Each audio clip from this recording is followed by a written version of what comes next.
Kas Vito untuk di tengah akan menjelaskan beberapa sesi berkaitan dengan lulus dan diri. Terus ada Mas Bambang Sukardono, silakan memperkenalkan diri, silakan memposisikan diri. Dan nanti ada Mas MVP baru untuk mengenalkan apa itu circular farm.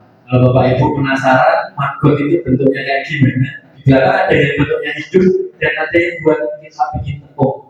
Dan salah satu fasilitasi dari Seringa adalah melatih kami untuk mengirim produk ini ke Jepang.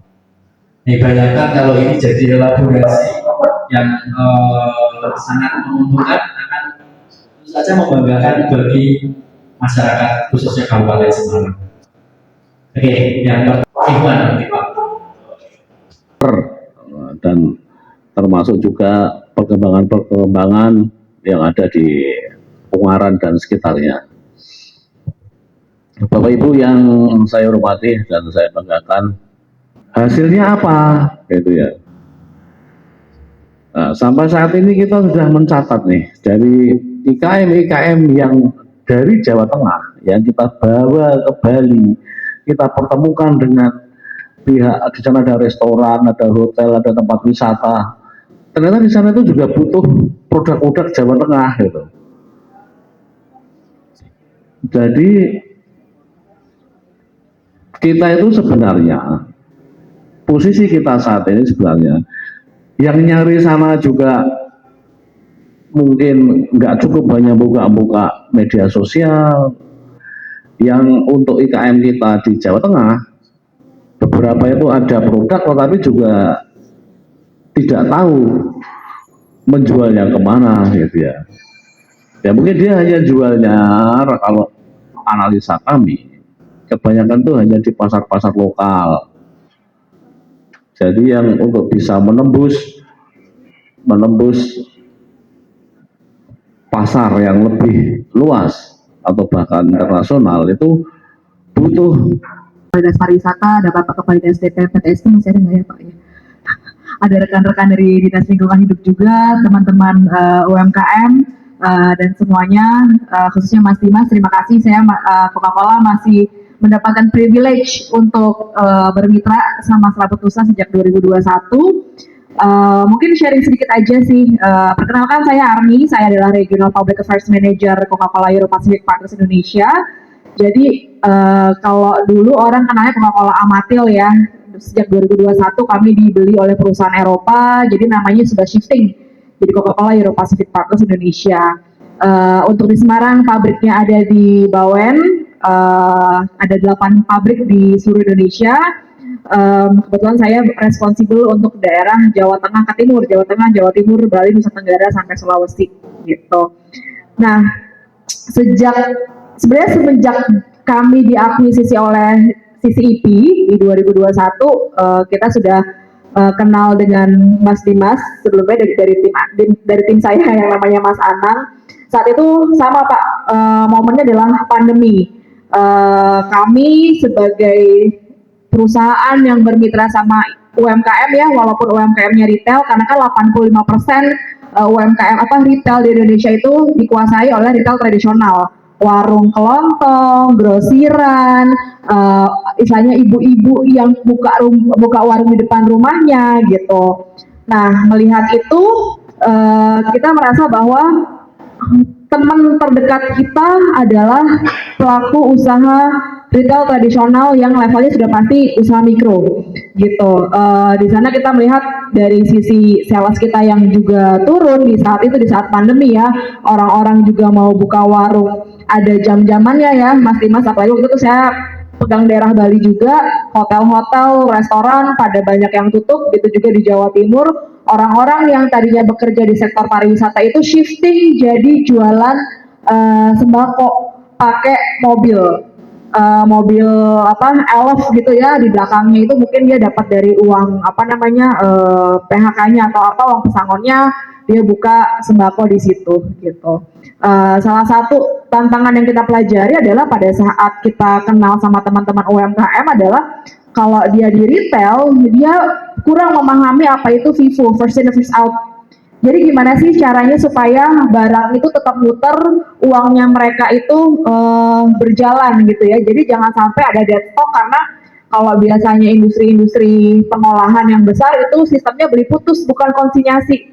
Jadi dia beli, kalau dia nggak bisa muterin barangnya, rugi nih orangnya gitu. Pertama memang awal mulanya yaudah deh gimana caranya kita ngebina dulu teman-teman yang ada di retail tradisional. Karena kalau industri besar mau bertumbuh, ya teman-teman terdekatnya kan harus dibina juga ya, harus diajak bertumbuh juga gitu loh. Kita nggak mungkin bisa berkembang tanpa support dan kolaborasi dengan mitra-mitra di usaha mikro. Setelah shifting dari retail, kita belajar bahwa oh ya kan kita produsen ya, kita manufaktur. Kita belajar lagi bahwa tantangan usaha mikro itu adalah dari sisi produksi. Higienis nggak sih dia produksi gitu, bersih nggak? Packagingnya kalau dia jualan keripik misalnya, apakah itu sudah packaging yang aman? Ya, nggak cuman plastik kiloan terus dililin di apa ya, pakai lilin gitu ya kalau zaman dulu gitu kan. Nah, apakah itu sudah mengarah ke sana gitu, sampai akhirnya kita ketemu Mas Dimas dan kita punya visi yang sama bahwa ayo deh yuk kita mulai berkontribusi ke teman-teman yang ada di usaha mikro. Ada pandemi, ternyata kita belajar lagi bahwa teman-teman usaha mikro itu masih jauh dari kata digitalisasi. Jadi kalau di Bali saya bisa bikin training Zoom, belum tentu itu kejadian bahkan di Kabupaten Semarang loh, sama Pasuruan. Pabrik saya yang di Jawa Timur ada di Pasuruan. Ternyata itu gak kesampaian. Di Bali, di Badung ya, di Badung dan Pasar saya ngadain Zoom, alhamdulillah jalan. Tapi ternyata di sini nggak bisa, yang akhirnya Mas Dimas itu dengan kegigihan dan konsistensinya datangin satu-satu ke para pelaku UMKM. Kita belajar lagi, oh ini sudah ada platform e-commerce, udah ada apa namanya WhatsApp bisnis, terus udah gitu ada IG sekarang bisa jualan segala macam gitu. Setelah mereka punya device handphone pun belum tentu mereka akhirnya bisa menggunakan akun sosmed. Gak cuma bisanya, waktunya ada nggak sih mereka buat pakai itu? Karena mereka independent kontributor, pejuang sendirian ya, dari produksi segala macam. Siapa tuh yang mau bantuin mereka? Kalau kita ngomongin e-commerce sebelah ya, emang bisa bersaing sama yang sudah official store, karena di e-commerce pun official store itu masuk gitu. Teman-temannya dari toko-toko yang ada di mall tuh masuk tuh ke e-commerce. Pada saat Mas Dimas bikin aplikasi Serabut Nusa yang equal playing field-nya itu balance, disinilah menurut saya wadah bahwa memang UMKM itu bisa bersaing secara sehat. Jadi kalau dari, saya pernah audiensi dengan salah satu kepala daerah, ditanya, berapa sih UMKM binaannya Coca-Cola di sini? Saya bilang cuma dikit Pak, cuma 35. Kenapa nggak 200? Pak, kita ngebina 35, itu bukan sekali training kita lepas. Itu kita dampingin yang jangka waktunya itu bisa 6 bulan paling cepat, atau bahkan setahun. Jadi kalau dia 6 bulan itu belum lulus, saya katakan belum lulus, ya udah kita lanjutin selama mereka masih punya motivasi, sama masih punya willingness to change. Gitu. Jadi buat Bapak Ibu yang di kedinasan gitu ya, pada saat ada industri yang put their efforts on UMKM tapi secara kuantitasnya kecil, check on the quality. Ya, don't count the quantity. Jangan kejar kuantitasnya, kejar kualitasnya. Gitu. Karena percuma ada training 200 orang tapi sesudah pulang training orangnya lupa. Nggak ada yang ngecekin, nggak ada yang dampingin. Gitu. Naik lagi, oke Mas Dimas dia udah digitalisasi, sekarang kita pengen apa sih? Oh kita pengen mereka punya izin sesederhana NIB sama PRT. Sekarang sudah ada katanya harus bisa halal ya. Walaupun ini pun saya sebagai industri besar masih mempertanyakan, it is a necessity license, sorry. Karena apa? Kita tinggal di negara yang mayoritas Muslim. Kalau kita ngomongin usaha mikro, ya, apakah mereka akan mencari barang-barang yang tidak dapat terdeteksi, enggak, saya yakin yang namanya usaha mikro, mereka akan belanja dari tetangga mereka. Kalau mereka bikin keripik singkong, ya tetangganya yang nanam singkong itu yang dibeli. Apakah kita akan mencurigai bahwa oh itu enggak halal? Ya, jadi itu pun masih menjadi pertanyaan saya bahwa kenapa sih kok UMKM harus dihalalkan, sedangkan kita tahu pasti dia akan beli dari tetangga terdekatnya. NIEB, PRT, sure I agree, buat tracking, buat tahu mereka udah sampai mana. Tapi apakah halal itu necessary? Karena yang perlu diidentifikasi adalah yang tidak halal, bukan yang sudah pasti halal. Kenapa nggak membuat izin untuk oh ini untuk barang-barang yang non halal? Gitu. Jadi itu pun menjadi pertanyaan saya sebagai industri besar gitu. Nah, terakhir terkait siapa sih target beneficiaries untuk Coca-Cola terkait sustainability? Tadi saya ngomong ke Bu Kepala Dinas Pariwisata, Ibu saya tidak sebut lagi namanya CSR, Corporate Social Responsibility. Bahasa Indonesia Corporate Social Responsibility adalah tanggung jawab sosial perusahaan.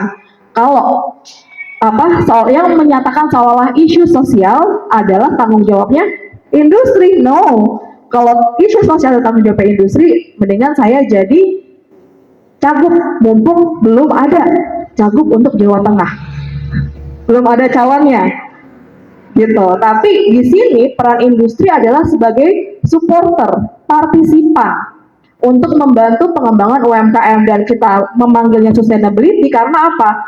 Kita membina mereka with a certain curriculum in a certain time, so when they already independent, kita mau lepas, kita mau sapih. Kita akan mencari beneficiaries lain yang memang harus untuk dilanjutkan pembinaannya, gitu. Makanya akhirnya kita memperluas target beneficiaries kita. Kalau dulu mungkin memang karena pelaku UMKM banyak di ibu-ibu, banyak di perempuan, kita tappingnya di perempuan. Sekarang kita perluas lagi mungkin di sisi teman-teman disabilitas, karena akses mereka untuk mencari keluar mungkin akan lebih tantangan ya, makanya kita yang proaktif reach out. Ketiga, saya baru coba trial di Bali, kita coba masuk ke lapas perempuan.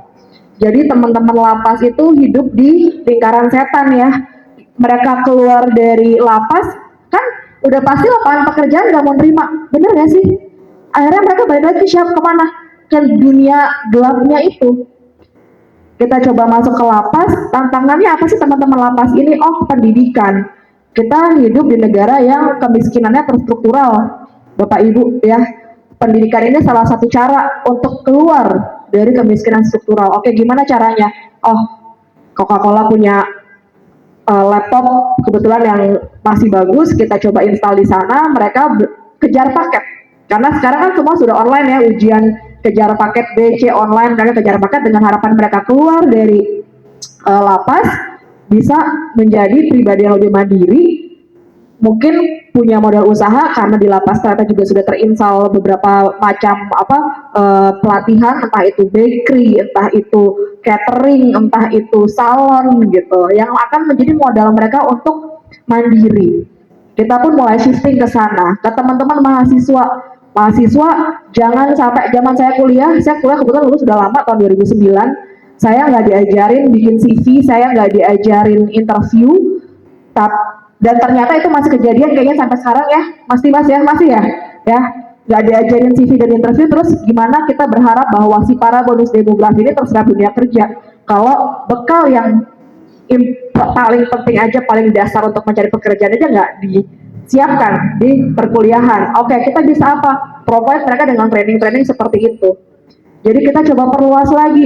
Di Indonesia ada bonus demografi yang akan menjadi tulang punggung keluarga ini mungkin usia 18, 19, 20. Itu yang paling banyak. Jadi bagaimana kita bisa memperluas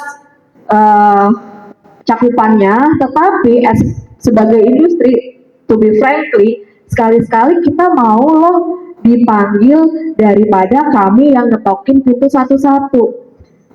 Ketemu Mas Dimas merupakan suatu privilege ya, tapi saya, Sheila, tim saya yang di Jawa Timur, di Bali, itu kalau pengen mencari sesuatu, kami nih yang harus proaktif, entah itu ke dinas, ke akademisi, ke komunitas, boleh loh sekali-sekali kami yang dipanggil.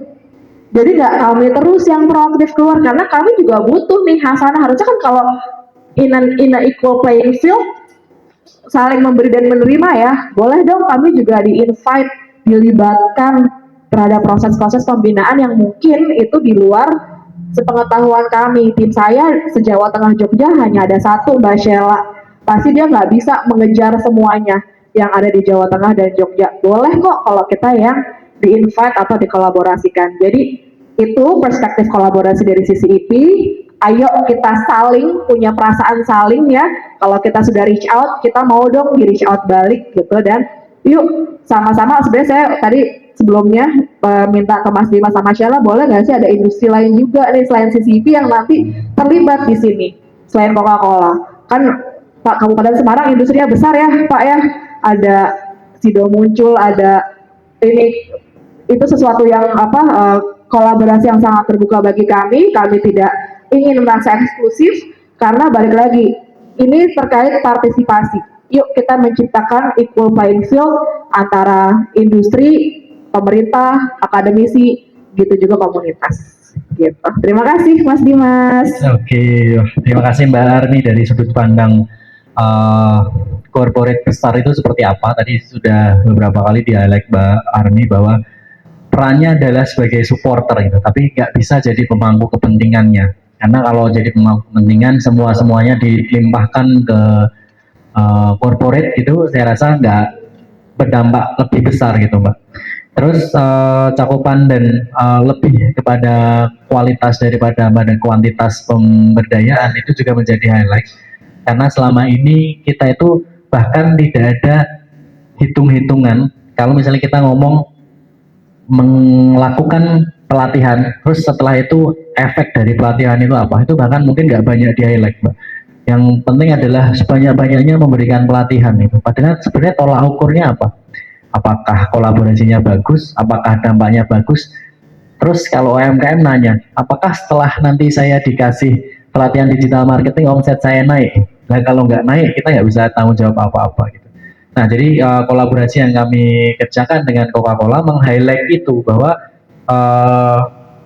corporate dan kami sebagai agregator berelaborasi dan mengharapkan bapak-bapak ibu semua di dinas bahwa ini kesempatan yang luar biasa, sekaligus jadi momentum gitu untuk di kemudian hari dalam konteks yang kreatif. Setelah ini ada Mas Bambang menyampaikan bahwa di luar sana itu ada 17 subsektor ekonomi kreatif Bapak Ibu. Serabut Nusa itu hanya satu dari 17 itu. Satu itu hanya aplikasi. Nanti Mas Bambang bisa menjelaskan 17 itu apa aja, Mas. Biar kita semua terbuka. Sehingga bayangkan di Kabupaten Semarang itu adalah 7 dari kabupaten yang belum memiliki komite ekonomi kreatif. Nah ini tantangan nih, padahal di Jawa Tengah sudah ada, di kabupaten-kabupaten semacam Batang, Kebumen, itu aja punya itu. Masa Kabupaten Semarang nggak punya? Nah bagaimana ini bisa didorong sehingga bisa mengelaborasi konsep-konsep kreatif, seni pertunjukan, kriya, aplikasi, fotografi, desain grafis dan sebagainya, itu ternyata itulah katalisator dari UMKM. Salah satu yang kami fasilitasi adalah kami itu memberikan desain untuk kemasan produk. Bayangin, talent untuk ngisi itu dari mana sih? Itu dari desain grafis, lulusan-lulusan SMK, Diskonvis dari sebuah universitas dan sebagainya. Nah ini nanti tolong di highlight Mas Bambang, waktu dan tempat kami persilahkan Mas. Ya, terima kasih Mas Dimas. Assalamualaikum warahmatullahi wabarakatuh. Pak Iwan, Bapak Ibu dari jajaran UPD Kabupaten Semarang, pelaku-pelaku UMKM atau IKM, terima kasih atas kehadirannya. Jadi Bapak Ibu, perkenalkan saya Bambang Supradono, saya adalah Komite Ekonomi Kreatif Jawa Tengah. Mungkin Bapak Ibu belum pernah dengar apa itu Komite Ekonomi Kreatif. Jadi memang ini keresahan saya Bapak Ibu, kami waktu itu pelaku pengen melihat bagaimana sih pemerintah ini yang ke depan tantangannya tidak gampang ya Bapak Ibu, dengan adanya perubahan yang semakin volatil ya. Jadi ada pandemi itu sangat mendidik kita akan besarnya tantangan itu ke depan. Belum ada perang segala macam. Nah, ini pemerintah tentu tidak bisa bergerak sendiri. Kami sebagai masyarakat melihat ini perlu partisipasi publik. Nah, kami mendorong sebuah lembaga non-struktural untuk membantu menerjemahkan ekonomi kreatif itu seperti apa. Karena pada dasarnya adalah manusia itu cuma berbekal hadir di dunia kan cuma modalnya pikiran ya Bapak Ibu, kreativitas. Tadi kalau Pak Iwan bilang kepepet bisa kreatif, sebetulnya tidak cukup hanya kepepet bisa kreatif Bapak Ibu. Sebenarnya dari pikiran itu engine-nya di situ, mesinnya di situ ketika diinputin sebuah ilmu, pengetahuan dan teknologi. Jadi kalau dia punya ilmu tentang digital marketing, dia punya pengetahuan tentang bahan-bahan baku ada yang di sekitar dia apa, baru didorongkan sebuah kreativitas.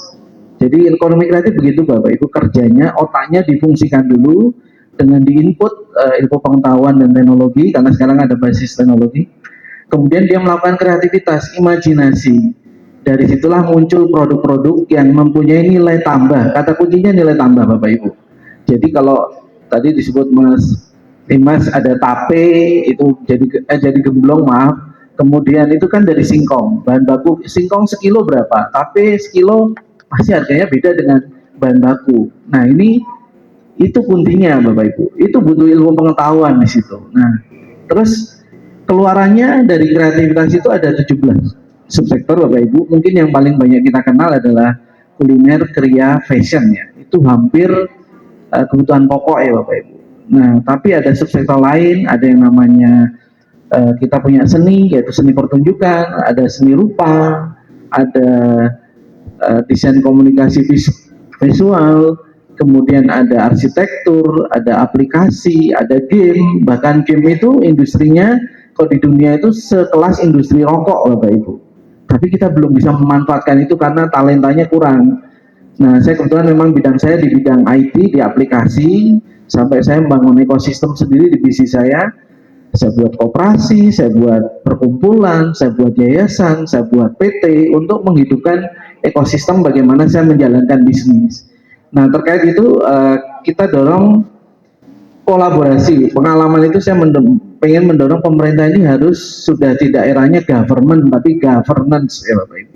Mungkin Bapak Ibu pernah dengar governance. Governance itu ya tata kelolanya itu melibatkan berbagai pihak.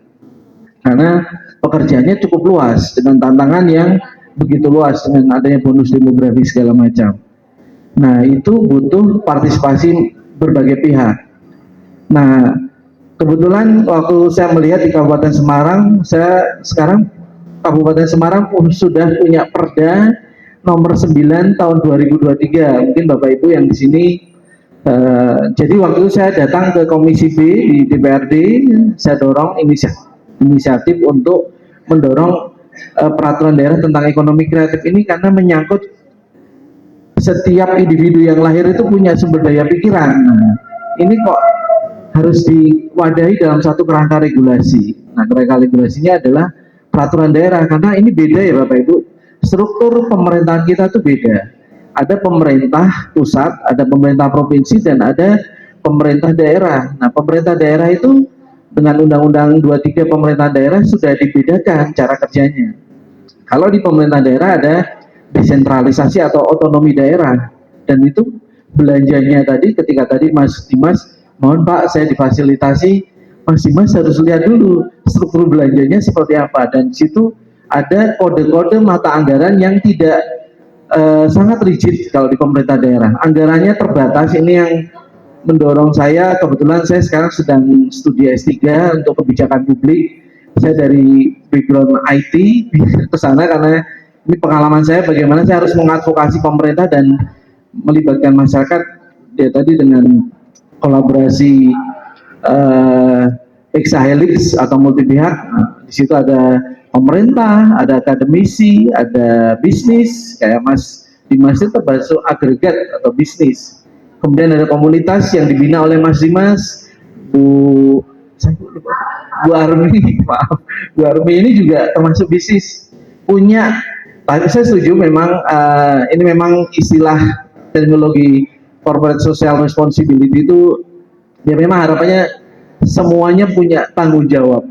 Tapi sebenarnya memang tanggung jawab sosial bukan beliau saja, kita semua punya tanggung jawab. Nah, pendekatan kemiskinan menurut kami tidak cukup dengan pendekatan sosial atau BLT ya Bapak Ibu, tapi adalah pendekatan ekonomi yang seperti dilakukan kita hari ini.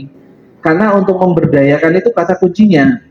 Karena mereka nanti akan jadi insan-insan yang mandiri yang tidak membebani kita. Bapak Ibu bisa bayangkan di keluarga itu kita punya anak, ada anak yang kita manja, kita kasih duit terus sampai besar. Kira-kira ini anak bisa mandiri nggak? Pasti tidak bisa dan akan membebani orang tuanya. Nah, ini harus didoronglah konsep-konsep pemberdayaan. Nah, pemberdayaan ini nanti bisa melibatkan banyak pihak. Jujur kayak kami lembaga non struktural memang seperti Mas Dimas ini bagian dari partner, karena Bapak Ibu yang di kerja-kerja struktural pemerintah dalam hal ini itu kan juga ada jam operasionalnya. Tetapi kalau kayak kami dengan Mas Dimas itu bisa sampai malam Bapak Ibu kerjanya, karena mengadvokasinya ketemu orangnya berbeda dengan jam operasional. Nah, ada baiknya memang di negara-negara maju Bapak Ibu mereka sudah mengutilisasi beberapa entitas-entitas seperti Mas Dimas ini, dia bisa dikasih stimulus kegiatan pamannya seperti hetero yang Bapak Ibu di Jawa Tengah itu, di belanjanya dinas koperasi memberikan kemampuan memberikan kegiatan itu ada di hetero sana Bapak Ibu, ditaruh di sana untuk melakukan pelatihan.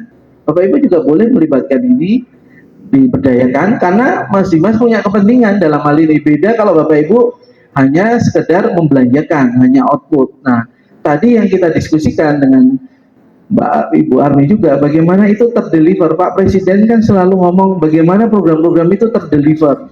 Terdeliver itu dalam hal ini tidak hanya output, tapi ada outcome. Bagaimana setelah dilatih, dipastikan bagaimana dia bisa berjalan, betul-betul menghasilkan pecah telur bisnisnya, mulai punya pelanggan, akhirnya dia punya penghasilan.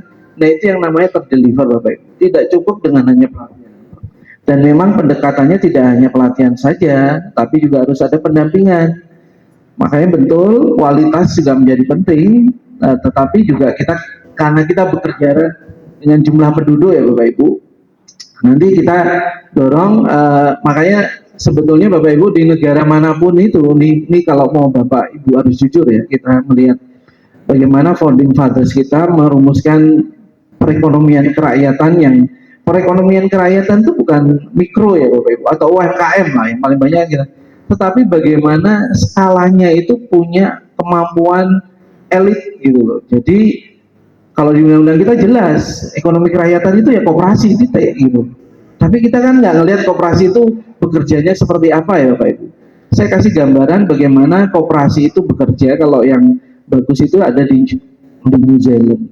Jadi kita juga harusnya mendorong nanti kayak Mas Dimas ini menjadi PT ya. Tetapi bisa juga suatu saat PT itu dimiliki oleh sebagian sahamnya itu koperasi, atau kalau enggak Mas Dimas tidak mau repot, karena memang kan kita pemilu Bapak Ibu, kan demokrasinya itu satu suara satu keputusan kan. Nah, ekonomi juga harus begitu, satu suara ya satu keputusan. Nah, itu namanya koperasi, satu suara satu keputusan. Jadi tidak bisa berjalan sendiri. Nah, bagaimana itu didiskusikan, tetapi memang kita problem di sisi pendidikan masyarakat kita yang kadang kalau diajak diskusi mungkin dengan penduduk yang mayoritas katanya ya, saya mohon maaf, ada sekitar 60% yang latar belakangnya pendidikannya SMP ke bawah. Pasti kemampuan daya pikirnya terbatas, karena pengetahuannya terbatas. Tetapi ada orang-orang yang nanti akan membantu dan bagaimana mengkomunikasikan sebetulnya masalahnya apa sih, karena orang-orang yang dengan kemampuan daya terpikir terbatas pasti pikirannya hanya subsisten ya Bapak Ibu, jadi hanya memenuhi kebutuhannya sehari-hari gitu. Saya nggak akan berpikir kebutuhan orang lain, tetapi ketika dia sudah punya pendidikan yang cukup, dia akan berpikir growth Bapak Ibu. Kayak Mas Dimas akan berpikir growth karena dia merasa tidak cukup omset itu 1 miliar satu bulan, pasti dia akan naikkan jadi 2 miliar, 10 miliar, karena dengan adanya growth itu akan menggeret, akan menjadi lokomotif bagi ekosistem bisnis-bisnis yang dibina. Nanti seperti siapa ini Mas yang taping, Mas Suryanto juga nanti lava juga akan didorong skalanya. Nah di situ dia akan menyerap tenaga kerja Bapak Ibu. Memang yang bisa survive di bisnis entrepreneur itu cuma sekitar 10% Bapak Ibu. Tetapi tidak masalah, di Jerman negara maju juga nggak banyak SME-nya atau medium enterprise, tetapi dia berkualitas, dia bisa masuk ke rantai-rantai global. Nah, nanti hal-hal ini yang menjadi perlu kita pikirkan bersama Bapak Ibu. Kami dari lembaga ini akan membantu, karena yang kami targetkan itu sebuah ekosistem ya Bapak Ibu. Ekosistem itu kan habitat kita untuk hidup berusaha. Jadi amanah undang-undang ekonomi kreatif juga ekosistem Bapak Ibu. Nah, kami akan memastikan ekosistem di daerah juga berjalan. Ketika saya punya kreativitas, saya punya membuat produk. Nah, tadi sudah disinggung, produk itu dilindungi bagusnya kan, supaya bisa dijual. Ketika royaltinya, makanya saya buat produk gemblong bagus, terus mereka mau beli, ya kalau mau jadi reseller silakan, tapi kalau dia mau ikut terlibat proses produksinya, ya kita beli royaltinya Pak, bisa beli royaltinya nggak Pak, supaya dia bisa skalanya bisa naik Bapak Ibu. Nah, di situ perlu perlindungan hak cipta, itu ada di JNKI untuk melindungi. Nah, setelah itu dia akan dipastikan izin edarnya dulu. Tadi disebut oleh Pak Iwan adanya, kalau beberapa produk harus ada TKDN, ada SNI, ada halal. Walaupun saya juga setuju dengan Bu Amri. Jadi ini negara mayoritas Islam kok butuh halal, kita butuh sertifikat haram harusnya. Karena ini haram. Jadi karena kita tahu memang kita tuh hiperlokal Bapak Ibu. Jadi di kita itu kita tahu produksi kita itu siapa, tetangga kita pasti beli tetangga dulu lah. Memang ada ketika sudah mulai skala produksi udah jenuh di hiperlokal, ya nggak apa-apa, seperti yang diupayakan Pak Iwan ke Bali, kita naikkan skalanya ke daerah lain karena di sana membutuhkan.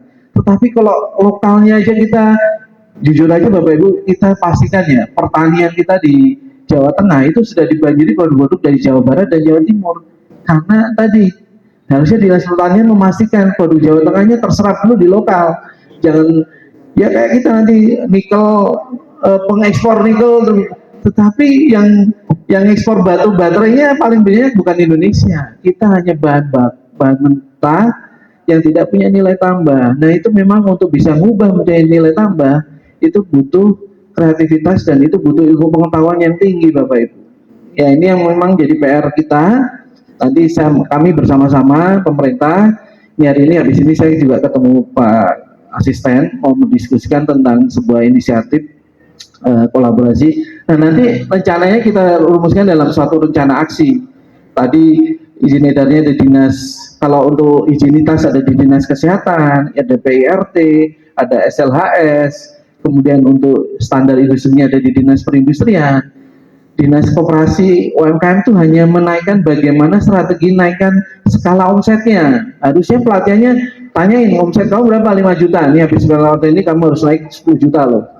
Ditarget gitu. Karena dia kalau nggak growth, ya dia nggak bisa nyerap tenaga kerja. Nggak apa-apa Bapak Ibu yang pada tumbang akhirnya, memang ini pengusaha itu pilihan. Karena ini jalan yang tidak gampang. Kalau di Amerika orang mindsetnya untuk menjadi seorang entrepreneur itu seperti makan gelas pecah, nggak enak banget dan susah banget gitu.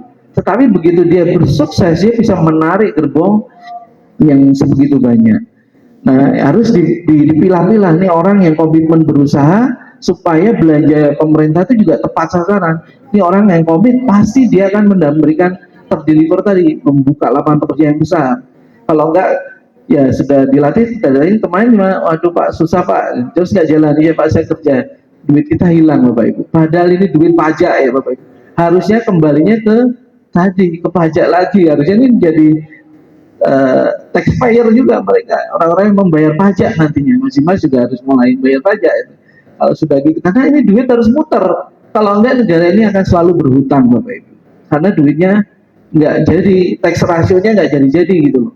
Kita tuh negara paling kecil tax ratio-nya, padahal negara-negara maju itu pajaknya gede-gede Bapak Ibu. Karena negara itu hidupnya cuma dari pajak. Nah, ini yang nanti kita perlu cermati bareng. Saya cukup berikan 15 menit ini. Nanti kita diskusikan. Yang jelas Perda Ekonomi Kreatif di Kabupaten Semarang sudah ada. Nanti kami kawal bareng-bareng dengan pelaku-pelaku yang di sini dan dinas-dinas terkait bagaimana kita bangun ekosistem ekonomi kreatif di Kabupaten Semarang. Terima kasih. Assalamualaikum warahmatullahi wabarakatuh. Waalaikumsalam warahmatullahi wabarakatuh. Terima kasih Mas Bambang. Tadi kami highlight sedikit bahwa Komite Ekonomi Kreatif itu berfokus pada nilai tambah sebuah produk gitu. Jadi titiknya adalah nilai tambah. Sama-sama dibuat dari singkong, tapi singkong bisa jadi gemblong yang enak, itu nilai tambah.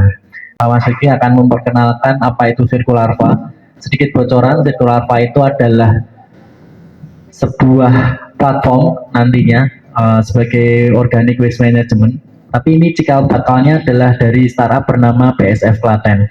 Kalau teman-teman boleh searching BSF Klaten itu ada apa? BSF Klaten adalah pemenang program Hetero for Startup di tahun 2021 lalu. Waktu dan tempat kami persilahkan Mas Vicky, silakan. Baik, terima kasih Mas Dimas. Assalamualaikum warahmatullahi wabarakatuh. Mohon maaf, saya di sini paling muda ya, Pak. Jadi saya tadi itu agak grogi, agak deg-degan. Mohon, oh iya, waduh, ya selisihnya dikit berapa tahun. Ya terima kasih. Di sini ada Mas Ikhwan, Mbak Armi, dan Mas Bambang.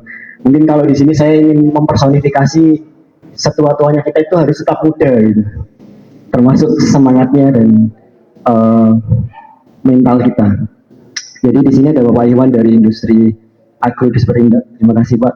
Ada Mbak Armi dari Coca-Cola Air Pacific Partners, juga Mas Bambang dari Wakil Komite Ekraf Jateng. Raya itu tuh pengelolaan sampah organik itu masih sangat buruk di saat itu.